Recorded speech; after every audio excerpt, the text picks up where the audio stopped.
dia, boa tarde, boa noite para você que está aí mais uma vez me dando o privilégio da sua companhia, mais um sempre muito especial Cristocast.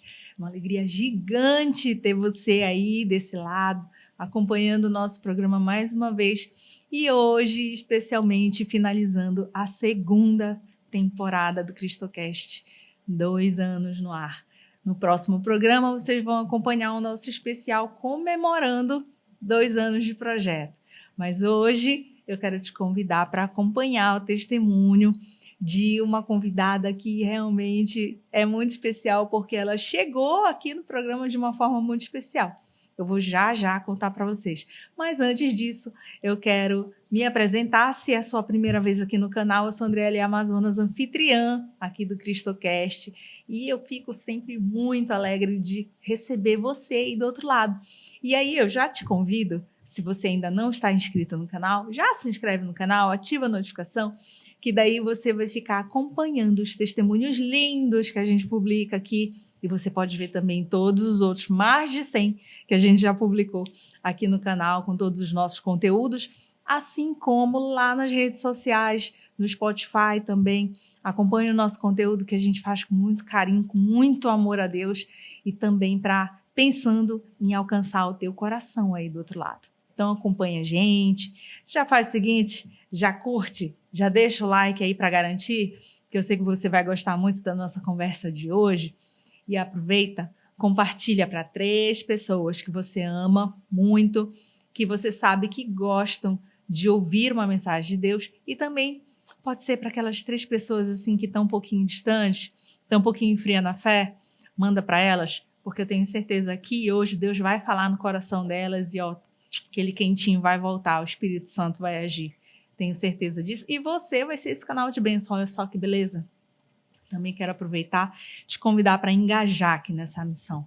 Você pode ser também um apoiador aqui do canal, assim como esse parceiraço, que é o Estúdio 091, aqui onde a gente grava, que também é um estúdio que está pronto para receber você, receber o seu projeto, de repente, olha só uma beleza. Entre em contato aqui, ó, equipamentos de excelência, profissionais muito engajados para fazer o melhor projeto para você. Então, entre em contato com a gente aí, inbox, que a gente passa todas as informações e você pode também aparecer aqui nessa tela, olha só, durante o canal e também estar presente nas nossas redes, apoiando o Cristocast e apoiando principalmente que mais pessoas sejam evangelizadas através do testemunho. Então, sem me estender mais, eu quero apresentar para vocês a minha convidada de hoje, que é a Raíssa Maciel, que começa dando um recadinho naquela câmera ali. Oi, gente. Bom dia, boa tarde, boa noite, né? Para pegar o espírito do podcast. Eu sou Raíssa, espero que a minha história também toque aí o coração de alguém que está perdido, ou alguém, né, que esteja aí no caminho também, ver que estamos todos juntos nessa caminhada. Raíssa, primeiro uma alegria te receber aqui, gigante. Obrigada por ter vindo. Eu que agradeço, estou muito feliz de estar aqui. Eu preciso compartilhar com vocês. Vocês sabem que o Cristocast, a gente sempre traz convidados que são indicados aqui, né, para sentar na bancada comigo.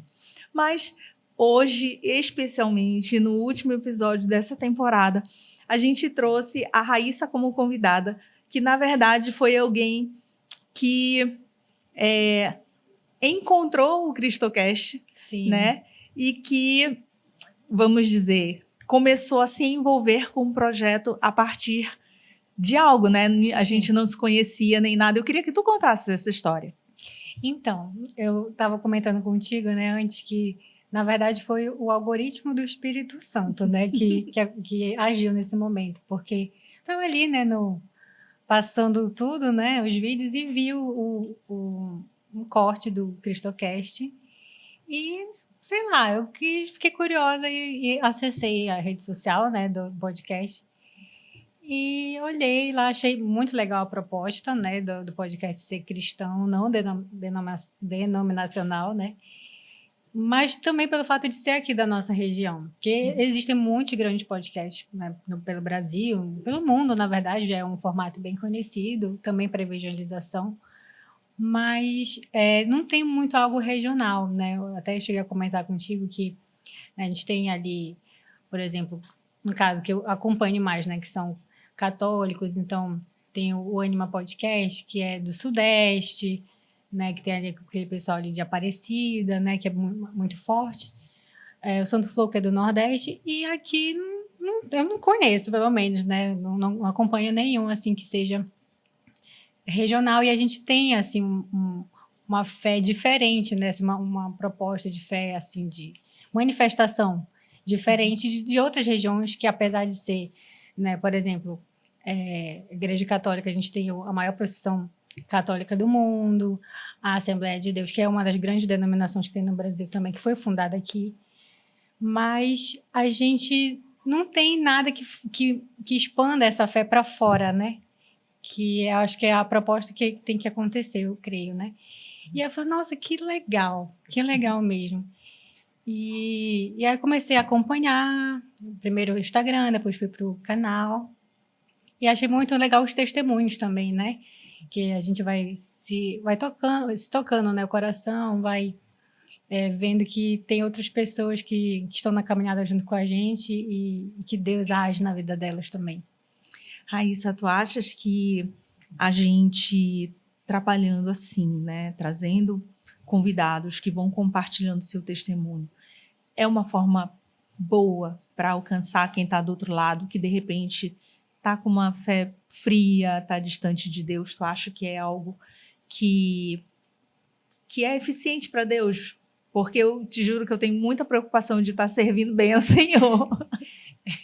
Olha, na verdade, eu creio que para algumas pessoas, porque assim, cada pessoa tem um jeito e Deus conhece, né? Cada um sabe o jeito que vai chegar naquele coração, mas para algumas, só mesmo o outro, né?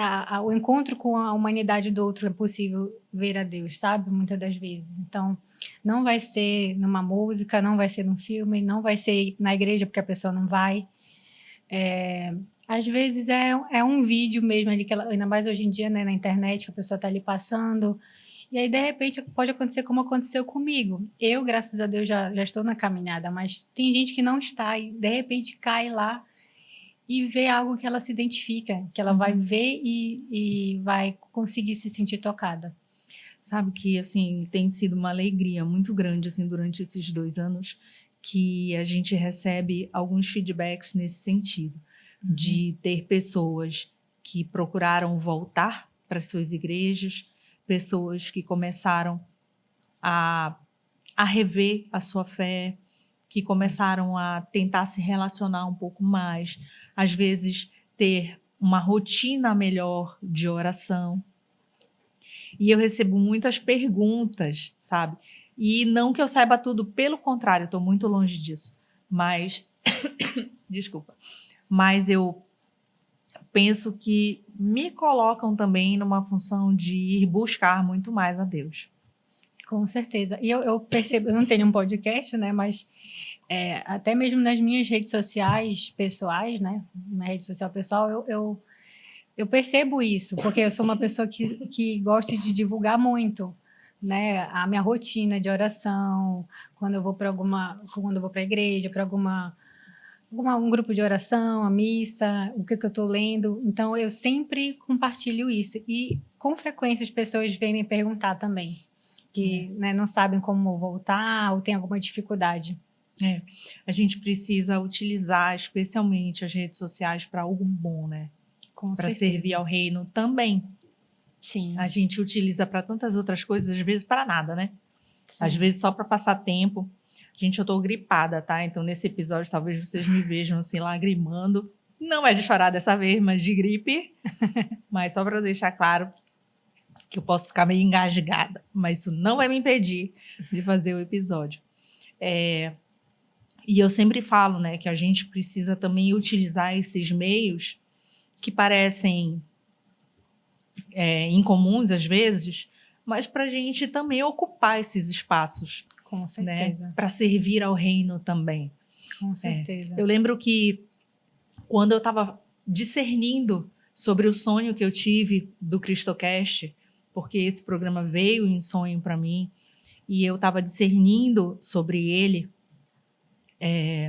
o Padre Tiago, que inclusive já veio aqui no canal no primeiro ano, falou, né, minha filha, existem muitos bons profissionais servindo ao mundo e poucos bons profissionais servindo ao reino de Deus. Sim. E isso foi algo que me colocou assim numa reflexão muito profunda mesmo, sabe? Porque enquanto jornalista, eu tinha um olhar muito voltado só para o mundo, só para servir ao mundo, né? E quando eu mudei essa perspectiva de olhar, o Cristocast aconteceu e nós estamos aqui há 2 anos. É muito bom realmente assim ter a noção de que a gente consegue chegar ali do outro lado e tocar alguém, sabe? É muito bom isso. Com certeza. E vocês estão conseguindo. Olha, mas aí eu queria também começar a aproveitar e te conhecer um pouco mais também, porque como a Raíssa também tem uma página, depois a gente vai falar sobre ela no Instagram, também foi uma forma que tu encontraste de evangelizar, Sim. né? E eu queria falar exatamente sobre isso. Nós duas temos em comum o incômodo da necessidade de evangelizar. Exato. Não sei se a gente compartilha da mesma insegurança.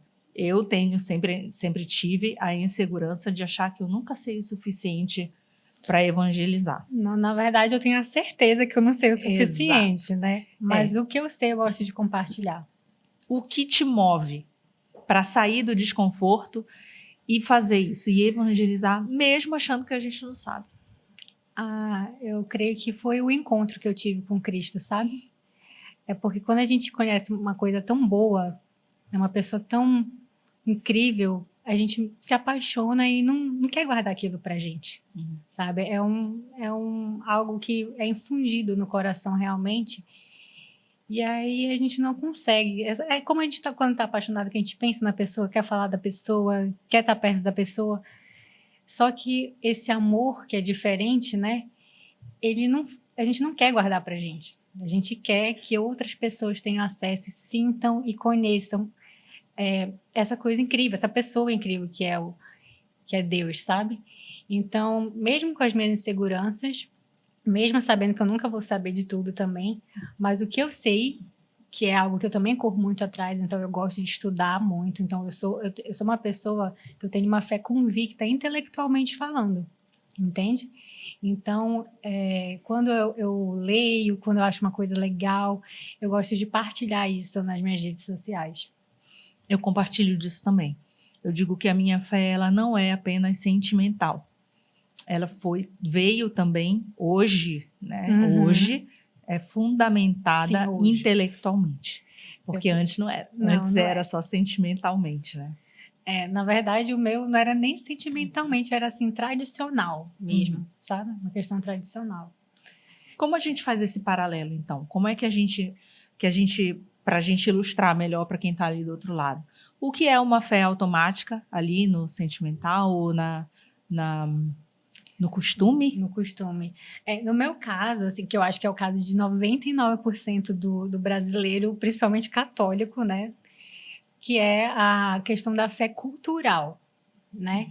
Então, eu tinha essa fé cultural, assim, que foi passada de avó para mãe para filha, né? Então, a gente tem aqui alguns costumes, né? Da nossa igreja, um calendário, né, que faz parte até que mescla com o nosso calendário civil, né, os feriados e tudo mais.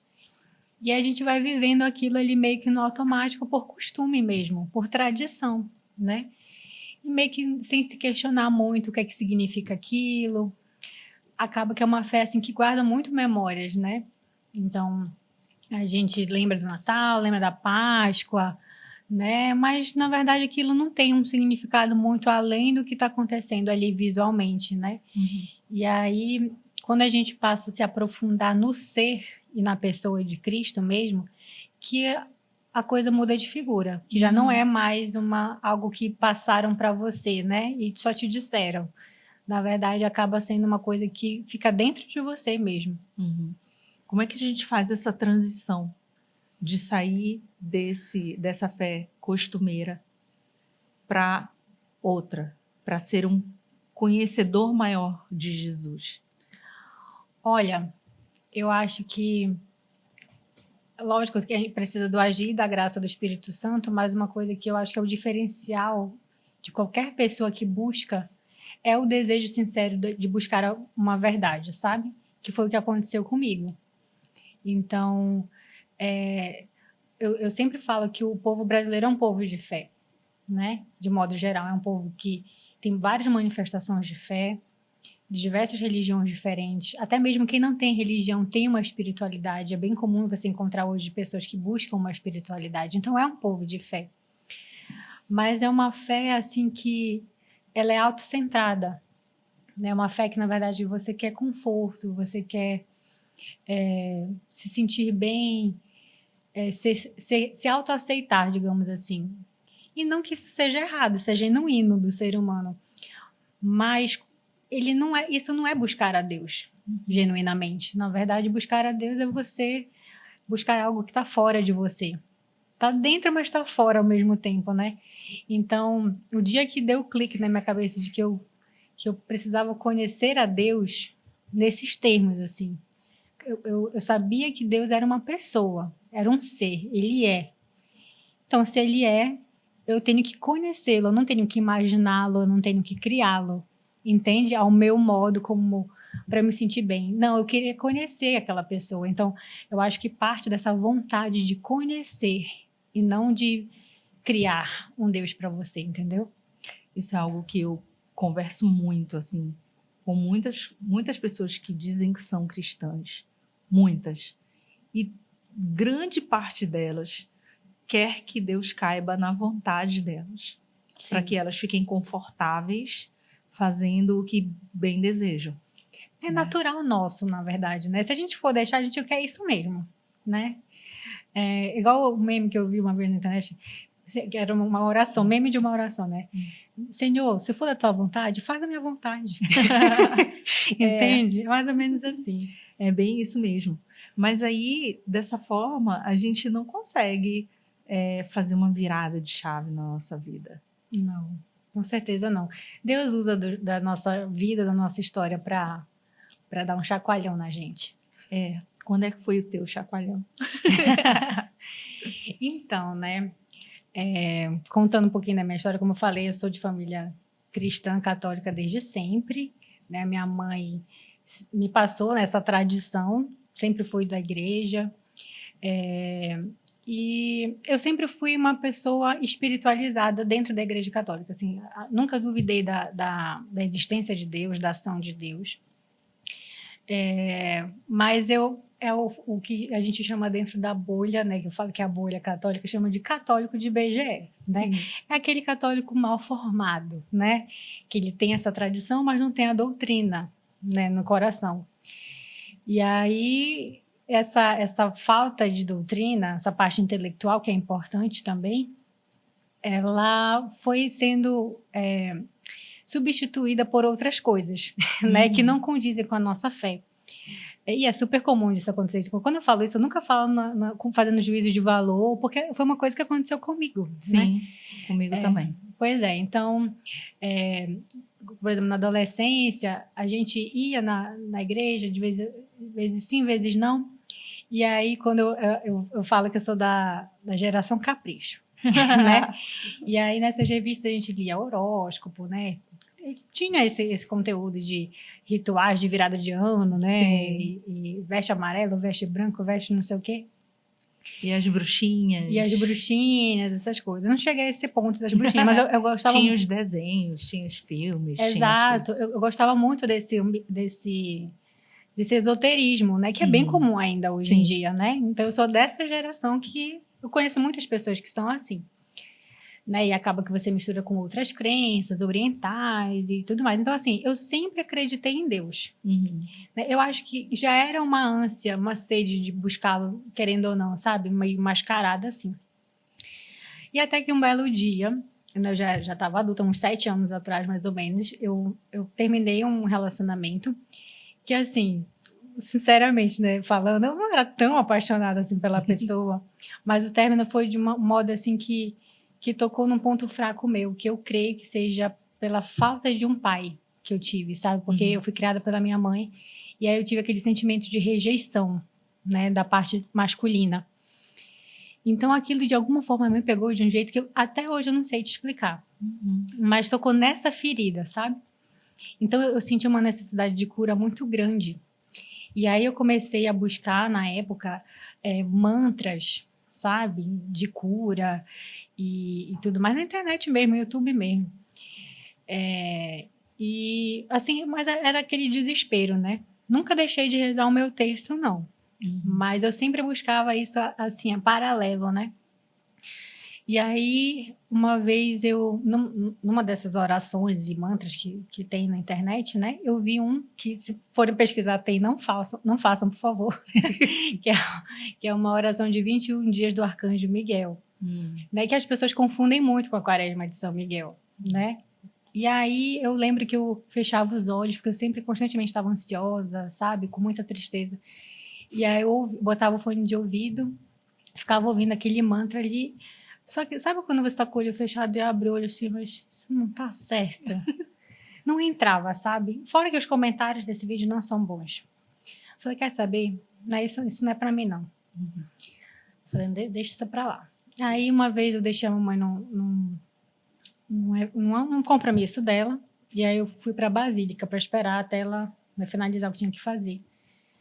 E aí, era um feriado, né? A Basílica tinha poucas pessoas, peguei meu terço, silêncio.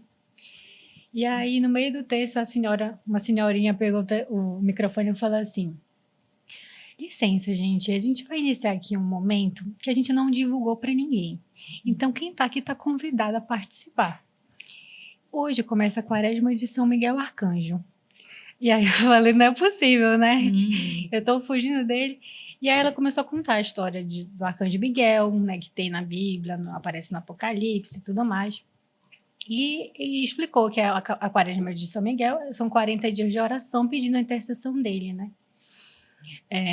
E aí eu falei, tá, esse aqui eu confio. Esse aqui eu confio. E aí eu fiz 40 dias de oração. Não se falava em Quaresma de São Miguel. Eu sei que hoje é super comum, né, fazer na Igreja Católica. Naquela época a gente não encontrava nem imagem dele quase.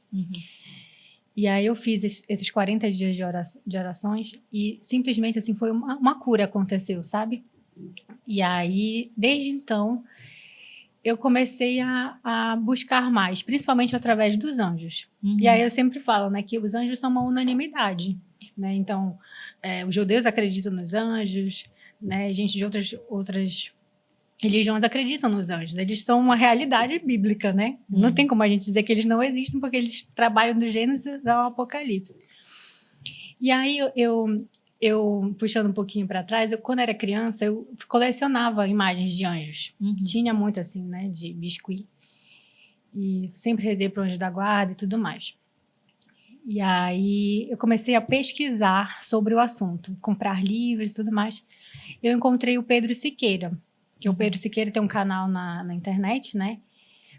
Na verdade, eu comprei primeiro o livro, e aí eu não sabia da existência dele, vi que ele tinha um dom, né? Aquele dom de ver os anjos, desde criança e tudo mais. Entrei no canal dele, comecei a seguir, né? E ele tem também uma devoção mariana muito grande. Enfim, e aí uma coisa foi puxando a outra, eu fui buscando outros conteúdos, né? Tanto na internet quanto nos livros. Mas eu não tinha, assim, muito critério, não, sabe? Na verdade, o que aconteceu ali foi que, depois que passou esses 40 dias da Quaresma de São Miguel, eu percebi que Deus me amava, sabe? Então, eu senti aquela cura e comecei a buscar por causa disso, porque eu sentia o amor de Deus, assim, entranhado naquela situação, sabe? E aí eu parei e pensei assim, o clique, né? O famoso clique, o chacoalhão foi... Deus me tirou dessa situação, desse relacionamento que não ia me levar a lugar nenhum, e Ele me ama, mas eu não o conheço. E agora? Né? Eu fiquei com aquela ânsia de conhecer a Deus. Por isso que eu fui correndo atrás a partir, né, dessa experiência que eu tive com os anjos. Só que eu estava assim, comecei por ali, mas eu estava disposta, se preciso fosse, mudar de religião, desde que eu encontrasse a Deus. Eu não estava procurando uma religião, eu estava procurando a Deus. Então, se fosse para virar islâmica, eu ia virar islâmica. Se fosse para virar judia, eu virava judia. Não importa onde ele estivesse. Eu queria encontrar Deus. Uhum. E aí foi por aí, né? Eu cheguei a procurar um Alcorão, por exemplo. Eu falei, vou começar pelas 3 que são mais fáceis, né? Judaísmo, cristianismo e islamismo. Eu procurei, achei super caro. Falei, não vou comprar. Cheguei a comprar, inclusive, o Evangelho segundo o Espiritismo, mas ficou lá, sabe? Eu não cheguei a ler, não. Eu falei, não, eu vou deixar ele encostado. Eu tenho Bíblia em casa, então vamos começar por onde eu já estou, né? Muito mais fácil.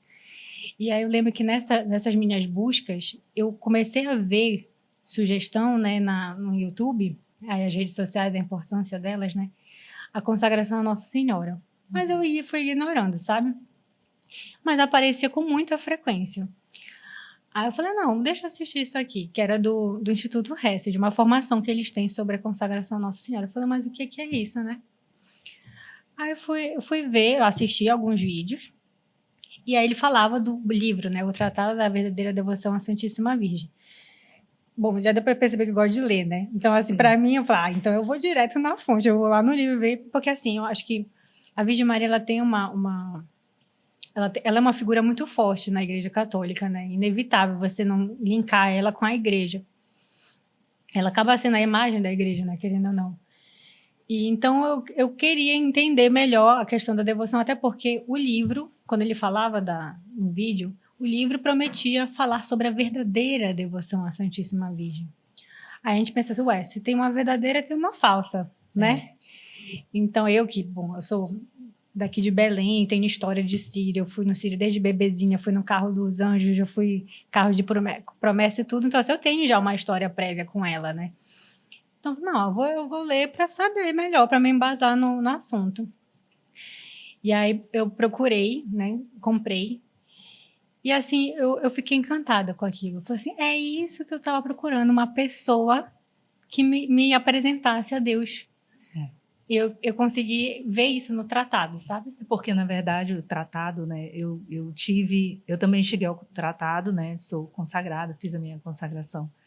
E, na verdade, apesar de todo mundo chamar, né, que é consagração à Nossa Senhora, na verdade é consagração a Jesus por meio de Nossa Senhora. Exatamente. Né? É um apelido, né, que é na verdade... apelido que dela, o nome completo, na verdade, que aparece no final é assim, a consagração a Jesus Cristo, a sabedoria encarnada por meio da Virgem Maria. Então, é um nome bem longo. Só que é importante a gente ressaltar isso, não somente pela questão de ser-se uma consagração a Jesus, mas qual é o papel da Virgem Maria na nossa salvação, na história da salvação, né? Ela tem uma função. Tem. Né? Então, e grande. E muito grande. Então, assim, primeiro que no início, né, no primeiro parágrafo, o São Luís Maria Grignion de Montfort, que é o autor do livro, fala que Maria, diante de Deus, é um átomo. Né? Ela é um átomo deste tamanho, que nem vê. Mas nós, diante dela, a gente é um verme. Exato. Entendeu? Então, assim, eu fui lendo. Quando eu finalizei a leitura, eu falei assim, é isso que eu quero para minha vida. Eu quero pertencer a Cristo, que nem ela, e ela vai me ajudar, entendeu? E aí, dali em diante, aí, a decisão foi o sim, né? E aí, para quem não sabe, né, do livro, no final, caso você decida por se consagrar, porque é uma decisão sua, e ele deixa bem claro, né, que a consagração nada mais é do que a sua confirmação, né, a renovação das suas promessas do batismo, né? Então, ele até fala que é uma coisa que é muito real. Isso já aconteceu no século XVIII, quando ele falava, né? Quando ele escreveu. Que a gente não vive o batismo, na verdade. Nós não vivemos o batismo. Acaba que o batismo e os outros sacramentos são eventos sociais, normalmente. A pessoa não está ali nem sabendo o que é que ela está fazendo, né? Mas o batismo nada mais é do que você está sendo separado. Consagrar-se a Deus é ser um separado para Deus, né? Então, ele explica muito bem isso e coloca a Virgem Maria como essa figura. E, assim, ele fala muitas outras coisas no final, caso você diga que sim, você faz os exercícios espirituais. E aí eu tive uma experiência, assim, surreal com o Espírito Santo nesses exercícios. Então, só para exemplificar, para quem não sabe, né? São 30 dias de exercícios, 12 dias você pede para que o Espírito Santo mostre quem você é, né? Que é a parte mais complicada. os 6 dias seguintes, você tem 6 dias para você pedir, para conhecer quem é Nossa Senhora, e no final, quem é Jesus, né? Nesses 12 dias do Espírito Santo, me dizendo quem eu sou, que foi o babado. Porque ele mostrou quem eu sou. E aí a gente vê que a gente é o verme mesmo. É difícil se colocar à prova.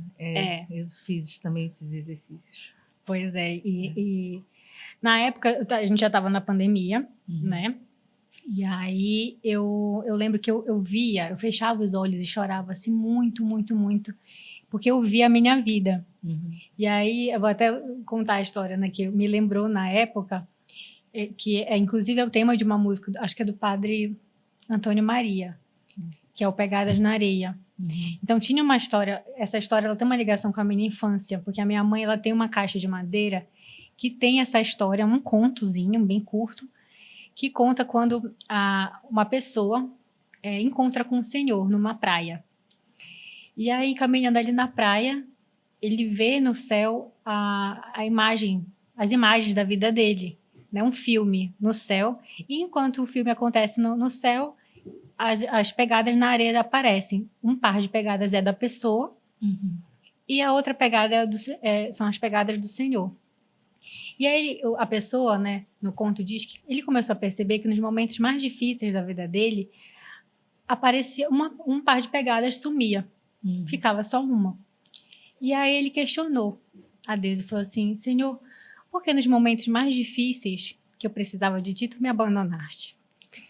E aí ele diz assim: mas eu te amo, eu jamais vou te abandonar. Porque nos momentos mais difíceis da tua vida, eu te carreguei no colo. Então, essas pegadas eram só do Senhor, entendeu? Então, eu lembrei desse do filme, nesse momento que eu estava nessa fase do Espírito Santo mostrando quem eu sou. Eu via como esse filme. E engraçado, eu não tinha novidade, era a história da minha vida, eu já sabia tudo. Mas o sentimento que eu carregava no meu coração era do arrependimento, né? Que a gente diz que é o ato de contrição. Eu já vi pessoas perguntando sobre isso na internet, né? Porque o ato de contrição é raro de acontecer, né? Os padres falam. Normalmente você tem um ato de atrição, que é assim, por exemplo, nós precisamos nos confessar, sabemos o que é o pecado, né? Que é o pecado contra os 10 mandamentos. A gente tem consciência racionalmente de que é pecado, sabe que está errado, vai lá e confessa. Por obediência, talvez, né? A princípio. Mas o ato de contrição é a dor que você sente de você tá ferindo o coração de Deus. Então, era exatamente isso que eu estava sentindo. Então, assim, eu via a minha história, mas não com os meus olhos, era com os olhos dele. Entende? Então, assim, nossa, chorava muito, assim, sabe? E, assim, eu creio que recebi essa graça. Na pandemia, a gente não podia ir nas igrejas, estava tudo fechado, não podia confessar. O Papa Francisco até tinha pedido dispensa pela impossibilidade. E uma das coisas que a gente tem que fazer é confessar, né, para se consagrar. Então, eu considerei aquilo como uma graça que eu recebi e que no momento oportuno, obviamente, eu iria confessar. Eu tô aqui pensando, mas eu acho que eu não posso contar, né, Thiago? Acho que eu não posso contar como foi que eu cheguei à minha consagração. Mas porque foi um caminho muito interessante também. Assim como o Cristocast, assim como eu cheguei no Cristocast, Deus me colocou num caminho para minha consagração muito interessante, sabe? Eu, como uma pessoa que sou um pouco questionadora, tinha que ser dessa forma. Mas chega a ser até uma história engraçada. Acho que eu não vou contar essa história. Conta, acho que ele tá fazendo assim. Acho que eu não vou contar. Tô pensando aqui se eu conto. Assim, eu vou falar por alto só. A gente começou o Cristocast, a gente já estava fazendo um ano de programa já.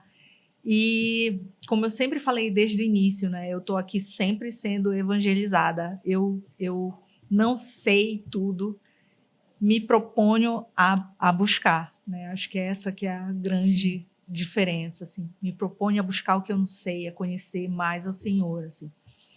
E desde o início foi um desafio grande, eu vivendo desde berço, só dentro de uma igreja, foi um desafio grande conhecer outras igrejas, para mim. Eu não tinha conhecimento, eu não sabia como funcionava, eu não sabia nada, na verdade. E aprendi muito nesse processo todo, sabe? De sendo evangelizada, aprendendo com todos os irmãos católicos e protestantes que sentam aí do outro lado. Sempre aprendi muito. E muitos deles me trouxeram assim questionamentos que eu ia para casa e ficava assim, meu Deus, e agora? Né? E agora? Acho que por isso que me deu vontade de comentar sobre isso, porque linka com o que eu falei lá no início, de que a minha fé, depois disso, deixou de ser fundamentada no sentimental. Uhum. E veio a ser fundamentada também na inteligência, no meu processo, né, intelectual, no meu processo racional. Abro um parênteses aqui para dizer que eu não estou dizendo que eu estou certa e que o outro está errado, não é nada disso. Estou falando da minha experiência, do que aconteceu na minha vida, que pode ser muito diferente com qualquer outra pessoa. Fecha parênteses. Sim. E eu acabei entrando nessa busca de compreender o que fazia sentido para mim, do que fazia sentido na minha fé. E aí chegou num ponto que eu botei na minha cabeça que eu queria fazer a confirmação do meu batismo. Para mim, eu entendi, é isso que eu quero conhecer o Senhor, eu quero servir mais ao Senhor, eu quero me aprofundar, eu quero entregar, eu quero isso, quero aquilo. E na minha cabeça, eu tinha que confirmar meu batismo, eu não sabia se podia, eu não sabia onde tinha, eu não sabia nada. Mas eu quero, eu vou fazer, vou atrás. E nesse incômodo maluco, eu saí um dia daqui, da gravação, e a gente gravava às quintas-feiras, e eu saí e fui para uma missa, fui para adoração, lá em Loreto. E, para minha surpresa, avisos paroquiais depois, e aí era o padre Beraldo na época, e o padre fala de uma excursão que ia sair de lá de Loreto para Israel. E que lá haveria toda uma programação onde eles, inclusive, fariam lá a visita ao Rio Jordão, onde poderiam fazer simbolicamente a confirmação do batismo no Rio Jordão. Eu falei, é aí que eu vou. Falei, eu não sei como eu vou, mas eu vou dar o meu jeito de ir. Falei, vou fazer minha confirmação, é um sinal. E, menina, parcela igual Casas Bahia, de 18 vezes, eu mexi minha vida todinha para poder ir nessa excursão. Quando foi, eu acho que, sei lá, na semana de ir, estourou a guerra de Israel. Sim. E aí, foi tudo por água abaixo, né? E eu te confesso que eu fiquei fiquei triste, não por perder a viagem, mas porque eu queria tanto fazer a minha confirmação do batismo, que eu fiquei triste, sabe? E aí entra um outro elemento também, que eu sei que foi o anjo do Senhor que mandou, que é um grande amigo meu que já esteve aqui no podcast também mais de uma vez, o Rodolfo Moraes, que tinha me ligado um tempo antes e tinha dito, minha irmã, olha, estou abrindo uma turma de consagração à Nossa Senhora lá no apostolado, e eu queria te convidar e tal. E como eu ia viajar, falei para ele, meu amigo, eu não posso participar dessa primeira turma, mas na segunda eu vou lá contigo, tal. Na verdade, eu nem sabia o que era consagração. Como eu não viajei, liguei para o Rodolfo para falar de outra coisa, e ele falou, eu liguei para ele numa segunda-feira, e aí ele falou assim, minha irmã, passa lá com a gente hoje tem um encontro, à noite, tudo. E eu falei, tá, vou lá contigo. Mas eu falei assim, não fui buscar saber o que era consagração. E peguei minha filha na escola, levei para lá, já de noitinha. Eu cheguei, o Rodolfo me deu o tratado na mão. Sente aí, minha irmã, para você acompanhar. Olha, Raíssa. Aí ele foi lá para frente, todo mundo começou a orar, tal. Quando ele começou, ele falou, abram aí o tratado, capítulo 4, não lembro a página, mas no capítulo 4 e tal. Quando eu abri a página, consagração ao nosso Senhor Jesus Cristo por meio de Nossa Senhora, Eu não posso nem te dizer que eu desabei no choro, assim, porque eu ia fazer ali a confirmação do meu batismo pelas mãos dela, né? Então não era para eu ir para o Jordão, era para eu fazer ali, Sim. na consagração, sendo consagrada a Jesus por meio dela. E fiz, e foi lindíssimo. E tenho a alegria de ter renovado esse ano, assim. Então, e claro, dentro disso tudo, houve todo um processo de se colocar disponível, de ir compreender, né? Com certeza. De ir compreender. E não só compreender as coisas, mas compreender o Senhor. Eu sempre falo aqui, Deus conhece cada átomo do nosso ser. A gente conhece pouquíssimo dele. A gente sequer se coloca à disposição para ler a palavra de Deus, né? Sim. E eu acho assim, eu não achava, tá? Mas eu passei a achar um absurdo depois de começar a viver isso de uma forma mais profunda. Como é que a gente abre a boca para dizer que nós acreditamos em Deus? Se ele deixa a palavra dele e você não pega para ler, ele está te dando aqui um manual da tua vida e a gente não pega para ler e tem a coragem de abrir a boca de dizer que acredita em Deus, que é cristão. Pois é. Sabe? E eu acho que são esses cliques que a gente precisa levar de vez em quando. Exatamente. Mas, nossa, daí em diante foi muitos cliques, na verdade, que vão surgindo, porque a partir desse momento, né, que eu... Primeiro da experiência que eu tive, né, e da decisão de fazer a consagração, assim, eu sempre falo para novos consagrados, olha, se prepara que a tua vida vai chacoalhar de um jeito completo, vai bagunçar, vou te falar logo. Porque a gente se acha demais, né? A gente acha que a gente está por cima da carne seca, que está tudo maravilhoso. Consagrou, nunca nada vai acontecer mais de ruim. Exatamente. E eu tive essa experiência, assim, mas eu acho que eu fui meio que preparada, né, para isso, assim. Dali em diante... Lembrando, né? A gente estava numa pandemia. Sim. Né? Então, era um contexto completamente diferente para todo mundo. E 2 meses depois de que eu me consagrei, né? Que eu tive essa experiência, a minha mãe adoeceu. E, assim, eu tinha uma certeza, assim, como se uma voz falasse para mim, olha, isso aqui já é um teste para ti, sabe? Era que eu tinha, assim, eu já tinha, assim, esse entendimento, sabe? A minha mãe não ficou doente de Covid.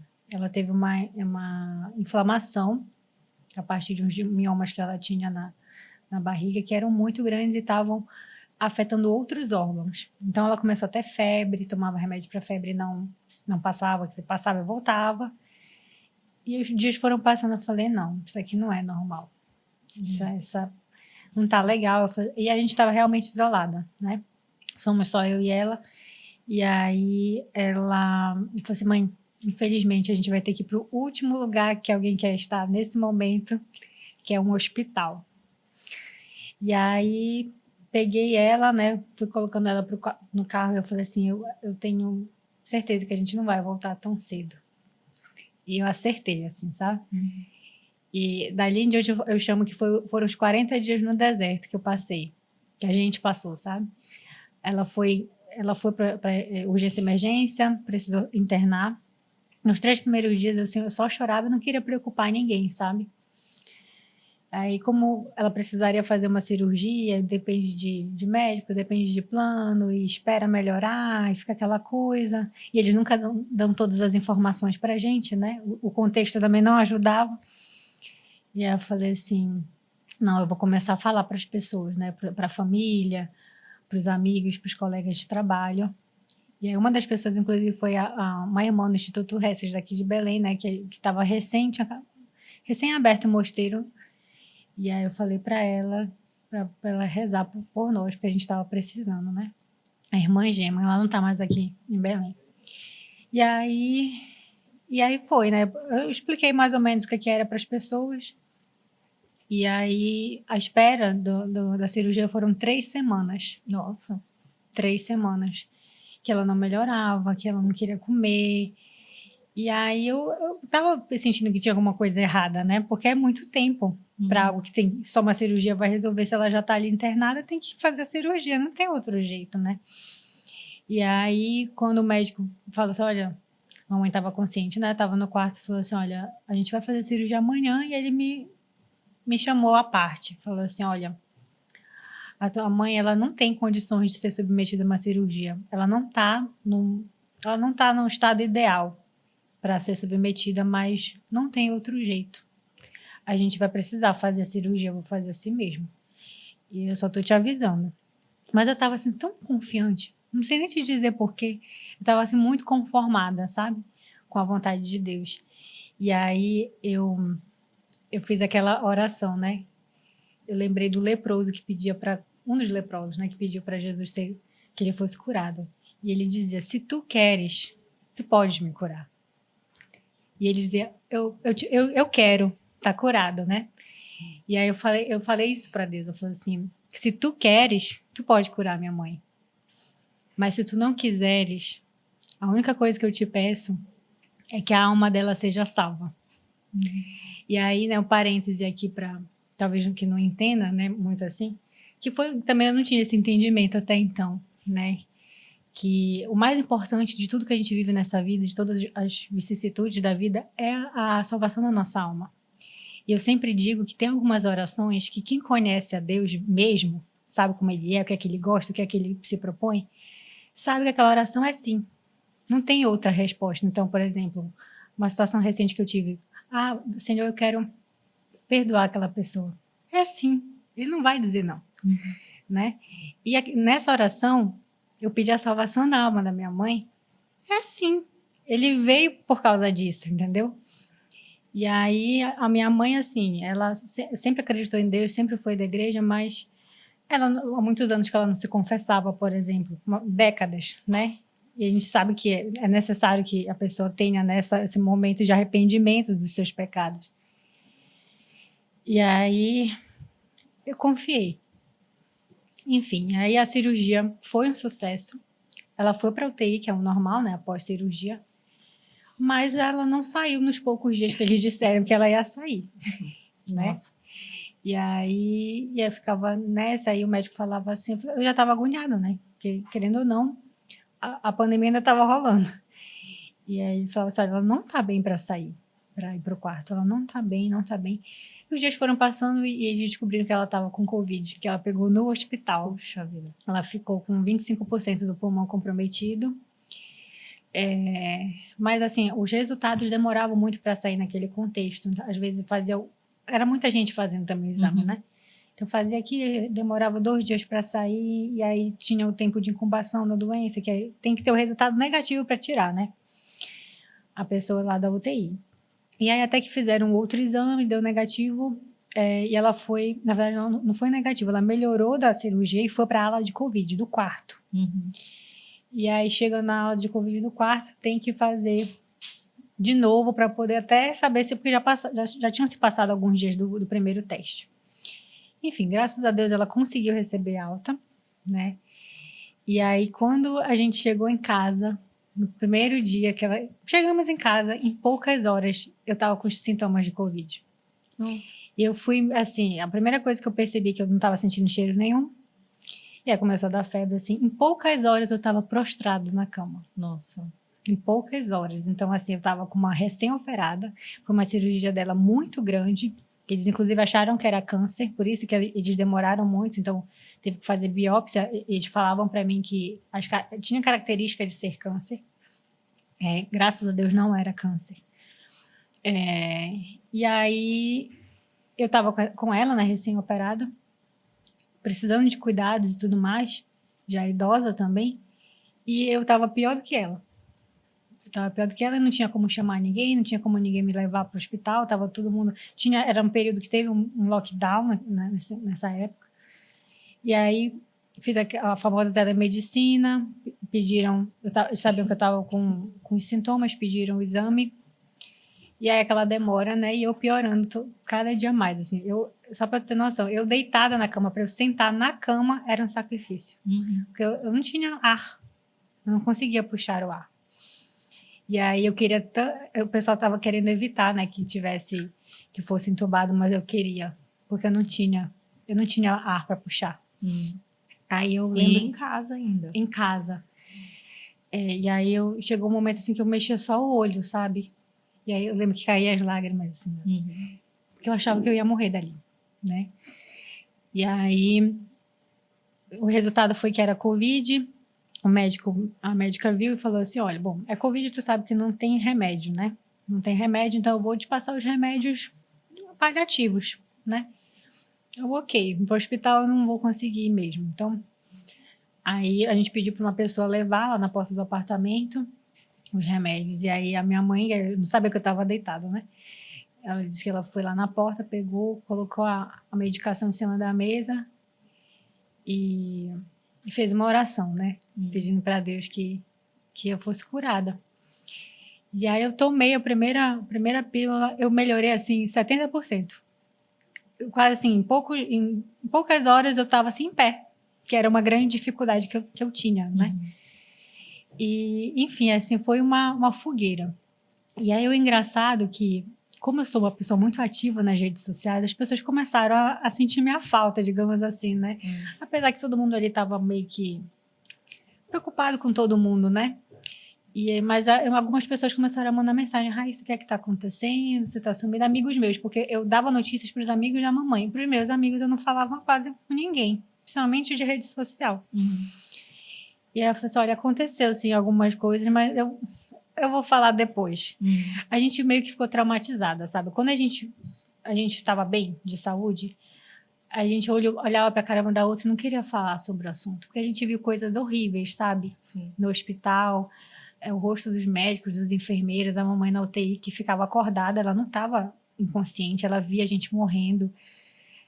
Foi horrível, sabe? E aí a gente olhava para a cara uma da outra assim. E é engraçado que a porta é de frente do quarto, né? De uma para outra, a gente ficava assim olhando e fazia assim, sabe? A gente não queria falar. Enfim, aí passaram assim, acho que ainda 2 meses. Eu falei assim: não, agora eu vou falar e vou testemunhar, porque o que aconteceu com a gente, só Deus mesmo.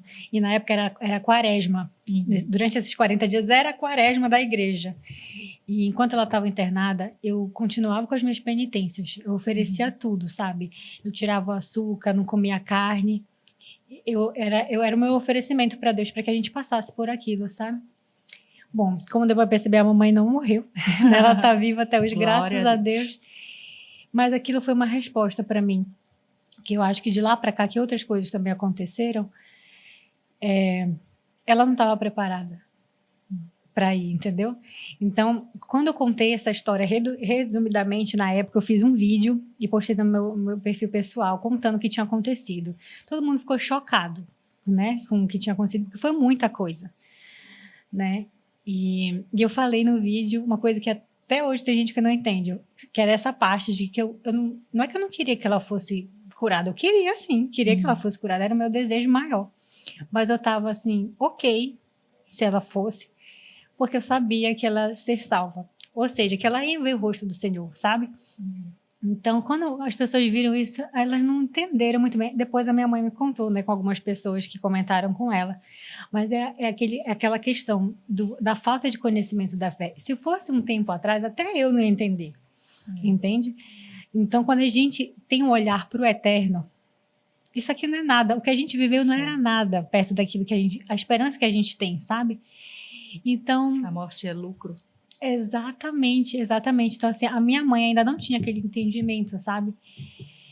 Mas eu confiava na misericórdia de Deus. Então, se ela fosse escolhida para aquele dia, né, aquele período de ir, eu sabia que ela ia estar com Deus. Eu não ia ter dúvida, sabe? E então eu penso assim que a gente ainda está caminhando. Ele está preparando a gente para vê-lo, sabe? Eu estava conversando outro dia, estava conversando com uma pessoa que estava me falando sobre o medo da morte. E eu falei que quando eu virei mãe, antes eu nem pensava muito a respeito, mas quando eu virei mãe, eu passei a ter medo da morte, né? E minha filha está com 11 anos agora, já faz 12 anos. Mas tem, sei lá, 3, 4 anos, que foi quando Deus fez essa virada na minha vida, que eu comecei a compreender a morte de outra perspectiva, a partir da fé. E aí muda muita coisa. Sim, né? Com certeza. Muda muita coisa. Aí a gente, na verdade, acho que se a gente pensasse na morte com um pouco mais de frequência, a gente mudava muita coisa no nosso comportamento em vida. Com certeza. Né? Com certeza. Muita coisa. E aí não teria tanto medo depois. Sim. Né? Nesse caso, eu lembro muito da vida dos santos, sabe? Por exemplo, nesse período da minha busca das leituras, eu li o Diário de Santa Faustina. Uhum. Eu sou apaixonada por esse diário. Assim, depois da Bíblia, depois do Catecismo, é o meu livro de cabeceira. Uhum. E aí eu lia na época, porque ela, rapidamente falando, né? Ela queria muito ser freira, mas os pais não deixavam, ela não mandava na própria vida e tal. E aí, uma vez ela estava numa festa, num baile, né? Década de 30. Estava num baile dançando e tal, e ela vê Jesus chagado na festa. E aí ela fica chocada, né? E aí ele fala assim para ela: até quando eu vou te esperar? Oh. Aí ela fica chocada. E aí ela foge, meio que foge de casa, né? Tem uma história. Aí ela tem essa experiência, né? Então ela tinha esse contato com Jesus e a ânsia dela de morrer era grande, mas não é porque ela queria perder a vida, não gostava da vida, não valorizava a vida, não. É porque ela sabia que a morte é o encontro com Deus. Era essa que é a mentalidade, entendeu? Então ela tinha aquela ânsia, meu Deus, quando que eu vou sair daqui, dessa agonia que é, né, viver na terra, que ela era meio maltratada também, né, no mosteiro dela, assim, com as irmãs. Eu quero ir embora, eu quero te encontrar. E é a história de muitos santos, na verdade, que eles tinham esse entendimento. Sim, mas é algo que a gente precisa também considerar, né? Que quando eu falo assim do medo da morte, o medo que eu tenho não é o medo da morte. Eu tenho medo realmente de chegar lá e no meu julgamento Jesus virar e dizer não te conheço. Exatamente, mas é que tá. Quando a gente pensa muito mais na morte, a gente vive melhor. A gente vive muito melhor com esse entendimento, sabe? Pela busca da santidade. Então, depois aconteceu isso, mas ao longo desse caminho de lá para cá, que eu fui buscando intelectualmente, como eu te falei, o entendimento da fé, que as coisas foram encaixando mais no meu coração e na vivência mesmo, sobre o entendimento do que é a santidade. Porque santidade nada mais é do que a gente correr atrás daquilo que Jesus nos ganhou na cruz, sabe? Então, Jesus morreu na cruz para nos fazer santos. Né? No Antigo Testamento, o Deus Pai falava, né? Sede santos como eu sou santo. E Jesus repete isso no Novo Testamento: sede santos como o meu Pai do céu é santo. Então, ser santo deveria ser a vontade de todo mundo. Porque é engraçado, como as pessoas não têm entendimento, aí vê alguém que frequenta muito a igreja, não sei o que, ela quer ser santinha, quer ser santa. E a pessoa, não, eu não quero ser santo. Eu quero sim, eu quero, porque foi o presente que Deus nos deu que a gente possa alcançar, né? Esse nível de como ele nos criou lá atrás. Na verdade, buscar a santidade é a gente voltar para o jeito como Deus nos criou, a imagem e semelhança dele. Esse é o sentido. Né? Voltar para o nosso estado natural é esse. Eu sempre falo assim, a gente é pecador por culpa nossa. Mas o jeito como Deus nos criou não é natural. O pecado não é natural para a gente. Então, por exemplo, a gente vê hoje em dia as pessoas buscam muita perfeição, né? Perfeição física, de comportamento, de personalidade. É uma ânsia do ser humano de buscar a perfeição que é própria dele, que é de ser santo.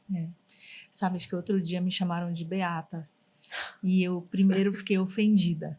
E aí depois eu fiquei pensando, por que eu fiquei ofendida, né? O que significa ser chamada de beata, né? Falei, a pessoa está falando que eu busco a Deus o tempo inteiro, que tudo na minha vida é Jesus, que eu oro muito, né? Que eu não me estrago no mundo. Falei, tudo bem, então, eu sou beata, pode chamar. Na verdade, falam de maneira pejorativa, mas na verdade é isso mesmo. Falei, tá tudo bem. Assumir. É muito melhor. Então, assim, aquela mentalidade do mundo mesmo, né? O que não quer dizer que nós somos perfeitos, porque não somos. Não. Estamos muito distantes de ser. Inclusive, acho que quanto mais a gente se aprofunda na fé, mais a gente vê o quão imperfeitos somos, né? Quanto mais nos aprofundamos, mais vemos o quanto não somos merecedores da graça de Deus. Cada vez mais a gente vê isso. Mas é isso que vira um combustível gigante de tentar correr atrás e melhorar.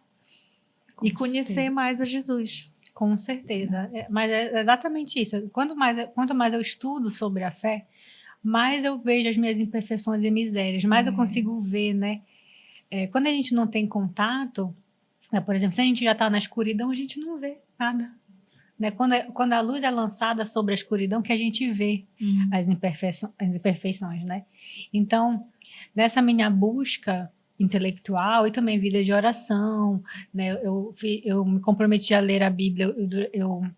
A primeira vez eu demorei 3 anos para terminar de estudar mesmo. Agora eu estou finalizando a segunda vez. Esse ano eu me propus a ler em 1 ano, mas eu já li toda em 3 anos, né? E também o catecismo da igreja, né? O que a doutrina nos ensina, o que os pais da igreja nos ensinam sobre como ler a Bíblia, né? O que significa algumas passagens que são mais obscuras. E outras leituras espirituais, realmente, né?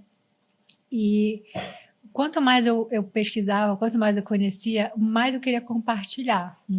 E assim eu fiz, na verdade, né? Eu comecei a partilhar algumas leituras nas minhas redes sociais, na minha pessoal principalmente, né? E assim, as pessoas recepcionam cada um de uma forma, né? Porque são pessoas que me conhecem. Então, por exemplo, teve uma fase da minha vida que eu ia muito para festa, né? Eu ia embalada, não sei o que e tal, e gente que ia comigo, a pessoa olha assim, agora quer dar uma de santinha, né? De um beata, como dizem.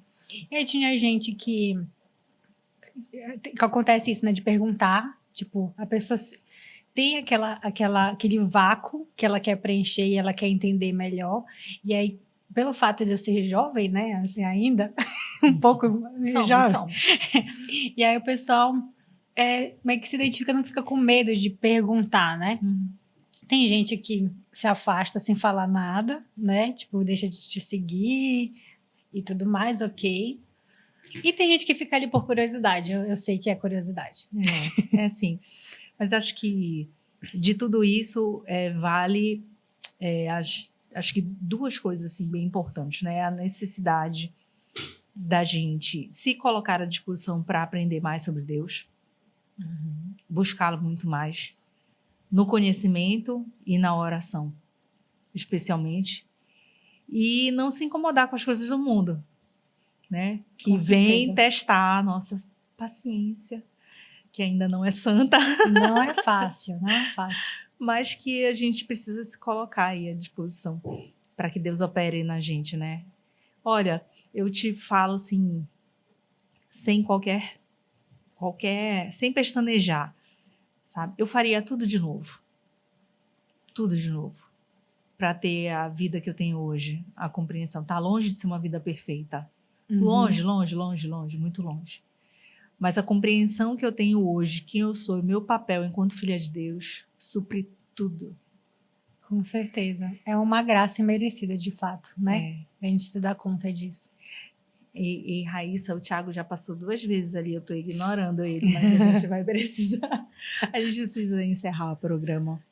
E eu preciso te fazer a nossa pergunta especial para encerrar essa temporada, que é: Deus existe e eu posso provar? Olha, para mim, Deus existe na prova do encontro com o outro, sabe? Então, justamente pelas nossas imperfeições e tudo aquilo que a gente consegue ver se realizar na nossa vida, é a prova maior de que Deus existe. Porque as coisas que a gente realiza, muitas delas a gente não conseguiria fazer, justamente pelo fato das nossas imperfeições. Então, elas acontecem, elas se realizam, porque tem um ser muito maior, poderoso, que se mostra em nós, sabe? Então, essa é a prova maior A mais simples, não precisa muitas das vezes ir para Israel, ir para uma igreja. É necessário, sim, é importante que a gente tenha né, essas vivências espirituais, né, de estar nos lugares santos. Mas muito mais na humanidade do outro Deus está. Aí eu vou emendar e fazer a outra pergunta que eu adoro também. Por que é que vale a pena crer em Deus? Porque a nossa esperança é muito maior, é muito melhor do que essa daqui. O que a gente consegue visualizar de maneira ainda imperfeita daquilo que nos espera, vale a pena já passar por tudo. Minha irmã, me dê sua mão. Vamos encerrar o programa dessa forma. Eu quero muito te agradecer, especialmente, primeiro, por ter nos encontrado. Que bom, é muito bom ter esse feedback, é muito bom saber que a gente está chegando ali do outro lado, porque por muitas vezes a gente está aqui fazendo o nosso serviço sem saber o que acontece do outro lado, né? Sem saber se o que a gente fala que chega no coração de alguém. E hoje aqui, desde os bastidores, acho que tu pudestes ver o que é o Cristocast de verdade, porque tem muito que não é mostrado do outro lado. E é um programa que vai muito além do que a gente publica, né? A gente, falo a gente porque hoje é um episódio especial e tem as pessoas nos bastidores que compõem o Cristocast e todos estão no mesmo coração pela missão, né? Então, que bom que tu estavas lá do outro lado e agora está sentada aqui na bancada comigo para vivenciar isso e sendo a convidada especial do último episódio da temporada, da segunda temporada. E eu quero te agradecer por trazer teu testemunho aqui, por se fazer aqui presente, por nos acompanhar todo esse tempo. Quero muito te agradecer, que o Espírito Santo esteja sempre contigo. Amém. Sempre contigo, com a tua família. Obrigada. Muita gratidão. Eu que agradeço. E, gente, é de verdade mesmo. As pessoas que estão aqui envolvidas nesse projeto, elas têm um só coração, né? Um coração no alto, lá em cima. Nosso coração está em Deus. Sim. Com certeza. Obrigada. Deixa teu Instagram. Então, quem quiser me acompanhar, eu tenho um Instagram que ele é voltado, né, a falar sobre a nossa fé católica, cristã, que é o _ Amor Mariano _ e também tem meu Instagram pessoal, que é o Raíssa _ Maciel. Olha, isso foi para eu ganhar tempo, porque eu não queria fazer a mensagem final chorando. Não deu muito tempo. Ai, mas não tem como não se emocionar, especialmente hoje, no nosso último episódio da segunda temporada. Desde antes, hoje foi o dia que a gente tirou para gravar os 2 últimos episódios. Então, desde antes de vir gravar, eu estou muito em oração em casa, porque sempre, de todos esses 100 e poucos episódios, 105 episódios, eu acho, que nós fizemos aqui, sempre existe uma entrega muito grande, não só minha, mas de todo mundo que está aqui. E porque nós compreendemos que, ainda que Deus tenha me dado no meu coração esse projeto aqui, ele cada vez mais tem trazido outras pessoas que fazem parte disso. E não é para a Andréa, não é para o Tiago, que eu falo o tempo inteiro, não é para o Rafa, não é para ninguém, é para quem está aí, ó, do outro lado, é para você que está aí do outro lado, sentado, assistindo a gente, para que o Espírito Santo possa agir no seu coração. A gente compreendeu que nós somos apenas uma pequena sementinha, né, para que a gente possa colocar no teu coração e ela ir aquecendo novamente, para Deus trabalhar. A partir dali, o Espírito Santo é que sabe. O importante é que a gente, daqui, consiga plantar aí a semente de Deus. E lá, a gente está cumprindo a nossa missão, com certeza. Então, mais uma vez, obrigada pelo privilégio da sua companhia aí do outro lado. fique mais com a gente, agora numa terceira temporada, se for a vontade de Deus. E como sempre, com muita alegria, eu espero. Eu e você nos vemos no próximo CristoCast.